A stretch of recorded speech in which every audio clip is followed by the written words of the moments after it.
வள்ளியம்மையின் வாழ்வை கொஞ்சம் புரட்டி பாருங்கள். அது ஒரு இளமை பருவம், இனிதான பருவம்.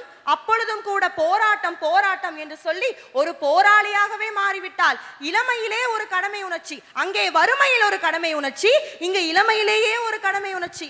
இந்தியர்களுள்ள நிலைமைக்கிறதுக்காக ஜெயிலுக்கு போறா. போயிட்டு அடிச்சு உதச்சு குடும்பப்பட்டிருந்தா கூட பரவாயில்ல, சாப்பாடால கல்லும் மண்ணும் கலந்த உணவை தந்து அந்த கயவர்கள் அவளை கொடுமைப்படுத்தினாங்க. ஆனா அதையும் சகிச்சுக்கிட்டு வெளியில வரா.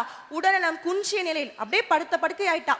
காந்திஜி வராங்க, வள்ளியம்மை பார்த்து கேட்குறாங்க, ஏமா கொஞ்சம் கூட உனக்கு கஷ்டமா இல்லையா? சிறைக்கு போயிட்டு வந்திருக்க, வருத்தப்படல? உடனே வள்ளியம்மை சொல்றா, இது என் தலையெழுத்து என்று கூறியிருந்தால் அவளது உடல்நலம் அங்கே பேசிருக்கோம், நானே இதை ஒப்புக்கொள்றேன். ஆனால் அந்த தன்னலமற்ற தலைவர் ஒரு பதில் சொன்னால், என்ன சொன்னால் தெரியுமா? காந்திஜி, நான் இருக்கிறேனா இல்லையா என்பதை பற்றி நாங்கள் சிறிதும் கூட கவலைப்படக்கூடாது. நமக்கு தேவையானதெல்லாம் என்ன? இந்தியர்களோட நடந்தா அதற்காக இந்த ஒரு முறை என்ன, இன்னும் எத்தனை முறை வேண்டுமானால் சிறைவாசத்திற்கு செல்கின்றேன். என் சிந்தையில் அதுதான் காந்தி